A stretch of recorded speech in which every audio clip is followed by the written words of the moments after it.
knowing this in advance is going to help, right? You're not going to be as hard on yourself. You're not going to be thinking that you're messing up. You're way overspending, because we know the reason why it's tighter is because of Social Security being on there, and that will fall off towards the end of the year.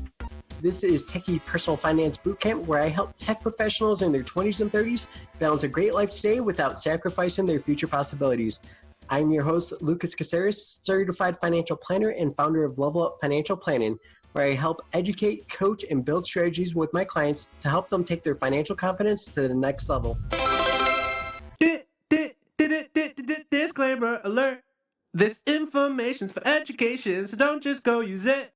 First consult with your financial advisor, because that's way more legit. That's it. That was Orlando Gomez, and you can catch him in Season 3, Episode 4 on how he broke into tech by writing a jingle.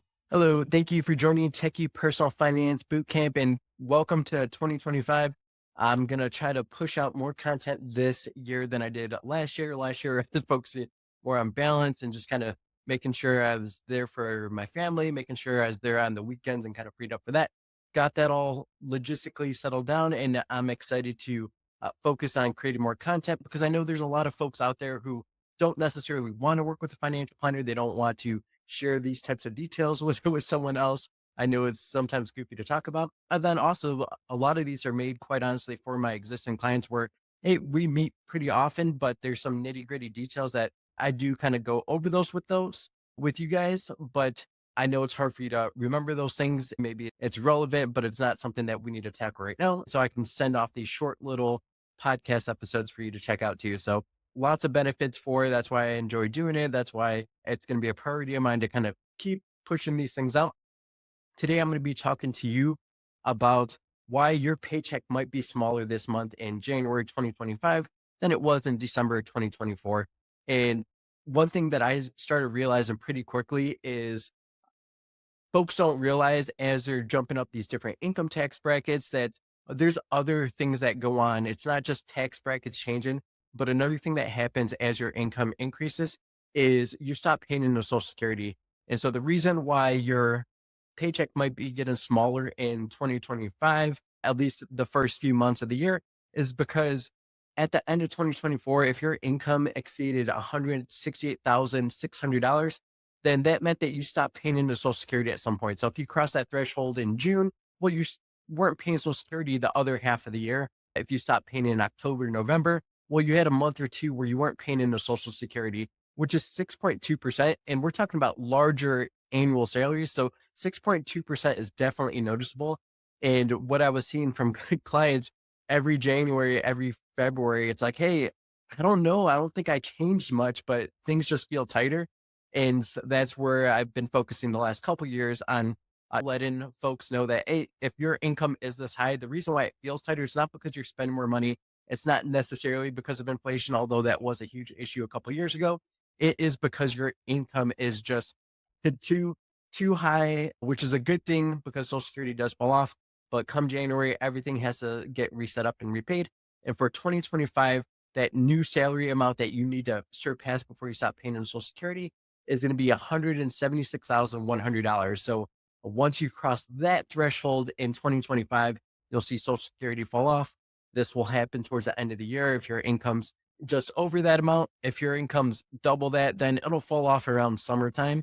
And if that's any bonuses you receive, that's commissions if you're kind of sales based or receive any type of stuff like that.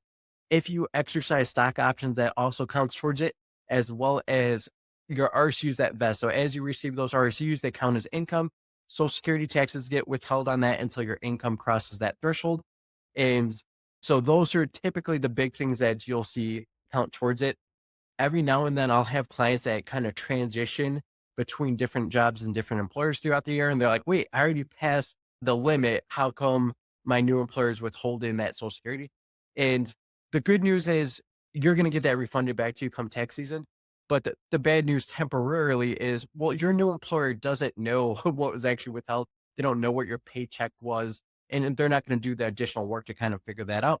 And so they're obligated by the IRS to withhold Social Security on you.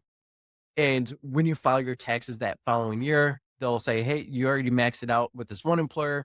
We saw that you paid Social Security again with the new employer. This is how much you're getting additionally refunded back. So Don't worry about it. Changing employers does not mess this up. It just means that they'll withhold more than they need to in Social Security with the new employer, and then you'll get that refunded back as long as your income is exceeding that $176,100 for 2025. Another question I get about Social Security and that limit is, well, me and my spouse, we both combined make over that limit. That doesn't count. It's based on the individual. So Social Security is individually based. It doesn't matter if spouse's income gets added to yours and then you pass that limit. It's really going to be looking at your single self, your Social Security numbers, what they're going to be taking a look at there. So important to be aware of. And now a quick message from our nonprofit sponsor, Tech by Choice. Tech by Choice is a nonprofit that's focused on helping underrepresented groups understand, thrive in tech. Our main goal is to be a community that you don't need a code switch in order to learn what you need to thrive in tech. And so we do workshops for skill building. We talk about financial literacy. We also talk about mental health and what to do if you run into discrimination in the workplace. Any donations, if you go to techbychoice.org/donate, you'll get all of the details on how you can give to the organization. Things as little as like $5 really help us go. The other way that you can get involved and help Tech by Choice is to volunteer. We are always looking for mentors, and we're looking for people to help out with some of our resume review events and just supporting the community by even joining and answering questions in our Slack is always really helpful. And then if you have any connections for us to get those sponsorship deals and connect with larger companies and get out there in the tech streets, I'm always open to that as well. So there's a lot of different ways to help. There's some fun planning opportunities that come from this. And so just knowing this in advance is going to help, right? You're not going to be as hard on yourself. You're not going to be thinking that you're messing up, you're way overspending, because we know the reason why it's tighter is because of Social Security being on there, and that will fall off towards the end of the year. So some of the things that my clients will do is we'll plan out, well, when does Social Security fall off? That might be when we try to catch up on making 401k contributions, if we're trying to max that out or just increase that contribution that you're doing. There's also things that you could do towards the end of the year once Social Security falls off, like if your employer offers a great employee stock purchase plan with a discount, that might be worth optimizing and kind of funneling more funds into towards the end of the year once funds are available, once Social Security falls off. Build up emergency savings, use it for end of year travel, or maybe just holidays and gift giving. So there's things where it's like, hey, things are going to be tighter now. If we know some expenses and some major stuff is going to come up towards the end of the year, that's where we can use these extra funds at the end of the year to match it up. So we're not overly stressed out now because we're aware, we have the clarity and understanding that, hey, this is going to be what it is. We know when it's going to fall off, and we know what we can do with it to make sure that we don't just spend that money on frivolous things, because you are going to feel more lush. It's going to feel more cash flow heavy coming in towards the end of the year once Social Security does fall off. And we want to be intentional with it and make sure we're using it the right way.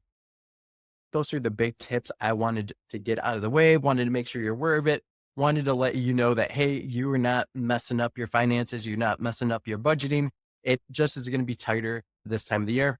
If you have any questions about that, if you need help kind of forecasting when your Social Security will actually fall off, we can play around in Excel and kind of quickly find out what that is for you. If you're an existing client, we're going to do those tax projections for you. I just need your 2 most recent pay stubs, and I can project that out, as well as stock option stuff if you receive new grants that I'm not aware of. So these are all of the things that go into the puzzle of seeing, well, how are your finances and cash flow going to work this year? Social Security falling off definitely has a big impact. So good planning opportunity, good thing to get your head wrapped around and understand a little bit more. And if you have follow-up questions, definitely reach out and let me know.